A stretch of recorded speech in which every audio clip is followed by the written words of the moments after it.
Et on va parler de cette autre décision du Conseil constitutionnel qui a censuré hier l'allongement de la durée de rétention administrative des étrangers considérés comme dangereux. Prévu par la loi immigration de 2024, ce dispositif visait à permettre aux autorités de prolonger la rétention au-delà des délais actuels pour certains profils jugés à risque. Mais pour les sages, cette mesure porte une atteinte disproportionnée à la liberté individuelle sans garantie suffisante. Il rappelle que la prévention de liberté ne peut être qu'exceptionnelle et strictement encadrée. Cette censure marque donc un nouveau revers pour l'exécutif, alors que plusieurs dispositions de la loi immigration font l'objet de contestations juridiques et politiques. Arnaud Stéphane, en quoi consistait exactement cette mesure de la loi immigration ? C'est-à-dire que la loi, dans cet article de la loi immigration permettait de garder plus longtemps dans les CRA, voilà, les centres de rétention administrative, excusez-moi pour le terme un peu barbare, mais voilà, c'est comme ça qu'on dit, les CRA ou les CRA, et de se rapprocher de ce qui se fait dans les autres pays européens. Pourquoi ? Parce que vous avez en France un peu plus de 450 000 demandes de ce qu'on appelle les OQTF, de retour à la frontière de personnes qui sont pour des raisons diverses, parce qu'ils n'ont plus de papier à jour ou qui n'en ont jamais eu. Et sur ces 450 000, vous en avez un peu plus de 40 000 qui représentent une dangerosité particulière et qui ont été mis dans ces fameux centres de rétention administrative et qui présentaient une dangerosité particulière, encore une fois, parce que viol, agression, etc. Et que on essayait de se rapprocher de ce qui se faisait à peu près dans la moyenne européenne. La moyenne européenne, c'est très vaste, en vérité. Vous avez la France qui était très faible, qui était 40 jours, qui est passée à 90 jours. Et vous avez l'Allemagne où c'est 18 mois. Et l'Angleterre où il n'y a pas de limite. Voilà. Donc vous vivez dans cet espace européen où personne ne fait exactement la même chose, et pourtant vous avez des personnes qui représentent une dangerosité particulière. Le Conseil constitutionnel a choisi de ne pas suivre cette explication et a estimé que on ne pouvait pas préjuger de ce qu'étaient devenus les gens qui avaient été mis en prison et qui sortaient en attente de leur expulsion dans ces CRA, et que la règle devait rester la liberté individuelle.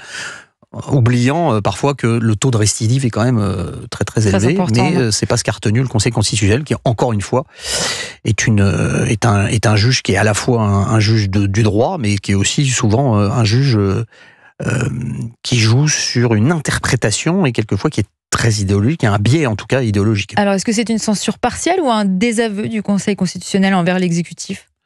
Vous savez, c'est toujours quand vous avez une loi et qu'elle est sanctionnée, on le voit bien sur ce qui s'est passé avec la loi Duplon, c'est de l'ordre du symbole. Et tout ce qui est de l'ordre du symbole en politique, c'est très important. Donc vous avez, encore une fois, on en parlait il y a un instant, Bruno Retailleau, c'est très difficile pour lui. C'est que même si on peut lui donner crédit de vouloir faire des choses sur la sécurité, sur l'immigration, il est très vite contraint, à la fois par le Conseil d'État et à la fois par le Conseil constitutionnel en dernier ressort, et que toutes les bonnes intentions qui pourraient être portées par Bruno Retailleau, souvent s'arrêtent au Conseil constitutionnel. Mais on peut même se poser la question de savoir si quelquefois les décisions qui sont prises par le Bruno Retailleau ou par le ministre de la Justice ne sont pas quelquefois de l'affichage, c'est-à-dire on va très fort, on buzz beaucoup, on fait de la communication, de la mauvaise communication, mais on fait sinon appelez-moi sinon on fait de la mauvaise communication, on fait de l'esbrouf en se disant on va tenir quelques mois, le temps que ça passe devant le Conseil constitutionnel, et de toute façon au Conseil constitutionnel ça ne sera pas retenu. Ça peut en tout cas être un biais marquant de je mène une politique extrêmement volontaire, je fais beaucoup de propositions, mais en même temps je prends pas beaucoup de risques parce que je sais que le Conseil constitutionnel finalement n'ira pas jusqu'au bout.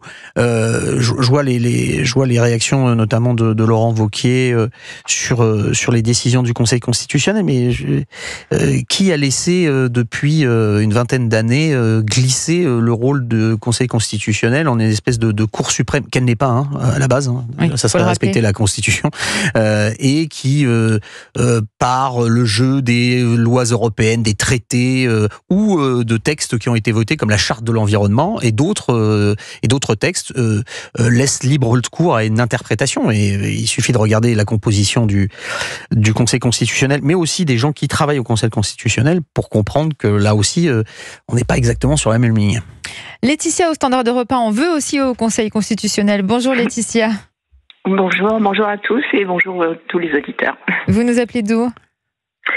Du centre de la France, plus exactement Sancerre, région du vin. Ah oui, ça fait réagir Arnaud Stéphane. Vous connaissez bien cette région apparemment. Je présente comme ça parce que c'est beaucoup plus parlant. En effet. Donc vous êtes contre cette décision alors ? Oui, bien évidemment, je suis contre et je dirais que juste avant, la personne qui est avec vous a tout dit. Effectivement, quand on regarde qui sont les membres du Conseil constitutionnel, on comprend très vite les choses. 3 nommés par le président de la République, 3 par le président de l'Assemblée, 3 par le président du Sénat. Richard Ferrand a été nommé par donc Emmanuel Macron, qui lui-même ensuite a nommé. Enfin, on voit très bien de quel bord sont ces personnes. Ils ont verrouillé le système.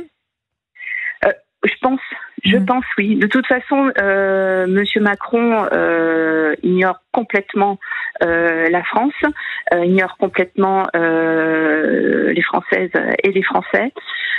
Donc il nomme tous ses petits copains parce qu'il sait très bien qu'il ne pourra pas se présenter à nouveau dans 2 ans, même s'il pourra 5 ans après, et j'espère que ce ne sera pas le cas. Il a un bilan catastrophique, donc il est en train de placer tous ses petits copains qui sont d'accord avec lui, donc il est tranquille, et il ignore complètement tout ce que pensent les Français, puisqu'il nous avait promis des référendums, il n'en a fait aucun, il nous avait promis des nouvelles prisons, aucune. Donc, qu'est-ce qu'on peut faire ? Si j'en reviens à ces personnes qui sont dans l'écran, qu'est-ce qu'on fait de ces gens-là ? Je vous rappelle quand même que ce sont des gens qui ont été condamnés pour des faits graves, tels que meurtre, viol, trafic de stupéfiants, qui a des hauts risques de récidive pour ces personnes. Ils sont soutenus par des associations, j'irai pas jusqu'au bout parce que ça, moi, d'associations en plus que nous, concitoyens, on paye, par des avocats qui les défendent. Donc, tous ces gens-là sont protégés. Donc, l'immigration, aujourd'hui, moi, c'est simple. C'est stop, j'arrête tout, je ferme les frontières. Et puis, on est sévère avec ces gens-là. On leur supprime toutes les aides. On arrête le rapprochement familial. Alors, vous allez me dire que c'est difficile à mettre en place parce que c'est la Constitution. On n'a qu'à remettre tout ça à plat. C'est quand on le veut, on peut. Mais aujourd'hui, les gens qui sont au pouvoir ne le veulent pas. Ils ne le souhaitent pas. Quand vous entendez des mélanchonistes qui prônent, qui prônent la France, la pluralité, qui veut aussi que la langue française disparaisse pour une langue, je sais plus comment ils ont appelé ça. La créolisation. Voilà. La Nouvelle-France. Mais vous avez tout compris, voilà. Et le problème, c'est que l'année prochaine, il y a les élections municipales. Tous ces gens-là, je suis sûre qu'ils vont arriver au pouvoir. Je dirais que c'est encore plus grave qu'ils soient présentés, qu'ils soient majoritaires à l'Assemblée nationale, parce qu'ils sont en train de gagner toutes les villes, les grandes villes, déjà c'est fait, les moyennes villes. Là, je vois, nous, à Bourges, notre député a écrit au président de la République. Il a émis une sonnette d'alarme parce qu'il dit Bourges, c'est en train de se dégrader, mais d'une façon monstre. Tous les gens fuient. Toutes les boutiques en ville ferment. Moi, je vais plus à Bourges parce que j'ai trouvé un grand changement. Vous n'avez que des gens voilés dans les rues. Vous n'avez que des boutiques qui ouvrent pour des gens comme ça. La population a changé. Vous avez de la criminalité. Vous avez des feux de voiture. Tout est dégradé et on fait rien. Rien. Arnaud Stéphane, une réaction ? C'est malheureusement un constat qu'on entend partout, et parce que la violence qui pendant très longtemps était réservée, j'ai utilisé cette expression, aux grandes villes ou en tout cas aux métropoles, s'est déplacée vers les villes moyennes et vers la ruralité également, où il y a une montée en puissance du trafic de drogue, des violences, des attaques aux biens et aux personnes, au cambriolage. Il y a quasiment on est revenu au XIIIe ou XIVe siècle avec les grandes compagnies, avec des espèces de gangs qui essaiment à travers la campagne. Donc oui, c'est et puis évidemment vous avez, il faut pas le nier, il y a l'aspect aussi immigration qui joue beaucoup. Quand vous pouvez vous pouvez construire autant de logements sociaux que vous voulez. Si vous faites rentrer 500 000 personnes de manière légale en France, et puis vous avez quasiment la même chose qui rentre de manière illégale et qui bénéficie de logements sociaux, vous couvrirez la frange de logements sociaux. Il n'y en aura toujours pas pour les classes moyennes et pour les Français qui gagnent, même pas les classes moyennes, ceux qui gagnent 1 700 € par mois. Et puis, vous aurez des villes qui ont complètement changé. Moi, j'ai bien connu Carpentras. Ça a beaucoup changé, on va dire. Madame nous parle de Bourges. Moi, je connais Sens.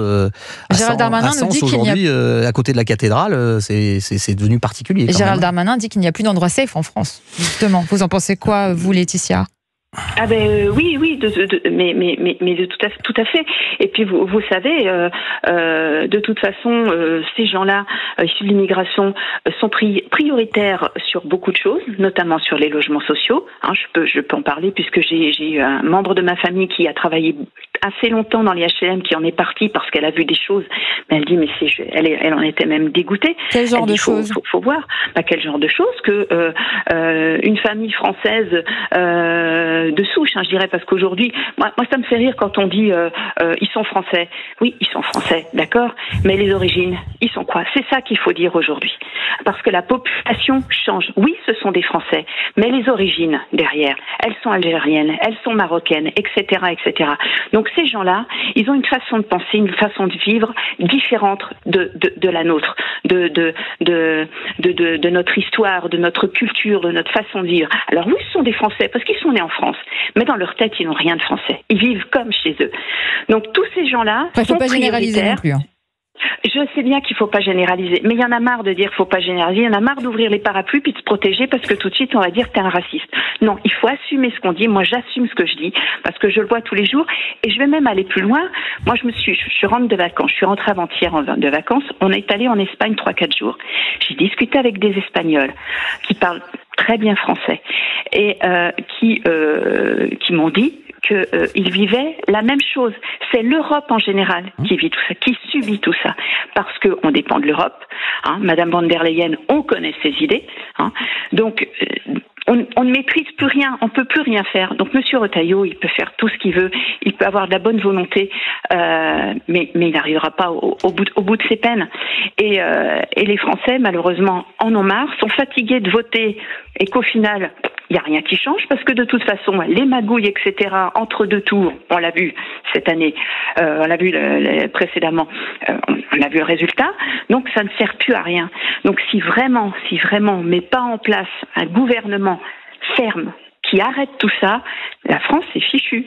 Moi, je le dis carrément, la France est fichue.